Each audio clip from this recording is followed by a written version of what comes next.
म्हटलं की वेगळं काहीतरी असणारच. आता हे तुम्ही बघू शकता, हा आपला मेन डोर आहे. तर हा फ्रेंच डोर टाईपच हा मेन डोर आहे. तर ह्याचा तुम्ही लुक बघू शकता, किती वेगळं आणि युनिक प्रकारचं केलं. एक जवळ येऊन दाखवा तुम्ही जरा. आता इथे ही आतमधली बाजू आहे.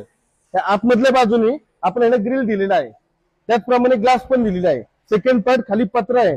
पत्रा कस्टमरची रिक्वायरमेंट होती, खाली ग्लास ब्रेक होईल, फुटेल, आउटसाईड आहे, आमचं फार्म हाऊस आहे, तर प्रॉब्लेम येऊ शकतो, जनावरांचा वगैरे प्रॉब्लेम येऊ शकतो, म्हणून आम्ही खाली पत्रा दिलेला आहे. तर पत्र्या कशा प्रकारे त्याला मोल्ड करून त्याला कशा प्रकारे इन्स्टॉल केलं ते बघू शकता. ही झाली आतमधली बाजू. तशीच ही बाहेरील बाजू आहे. त्या बाहेरील बाजूला ही बाहेरच्या बाजूने ग्लास आलेली आहे.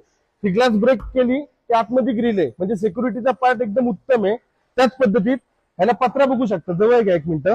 हा पत्रा बघू शकता, पत्र्याला कसे आपण ह्याला मोल्ड केलेले आहेत, ह्याला नॉच करून हा पत्रा असा इन्स्टॉल केलेला आहे. त्याच्यामुळे दिसताना पण हा MS डोअर पटकन लक्षात येत नाहीत. एकदम वुडन फिनिश असल्यामुळे, वुडन फिनिश असल्याप्रमाणे हा डोअर लुक वाईज दिसतो आणि दिसायला एकदम उत्तम फिनिश आणि एकदम युनिक डोअर वाटतो. तर असं वेगळं युनिक काय काम करायचं असेल तर अवश्य रायझिंग इंडस्ट्रीजला भेट द्या आणि तुमची सेवा करण्याची आम्हाला संधी द्या.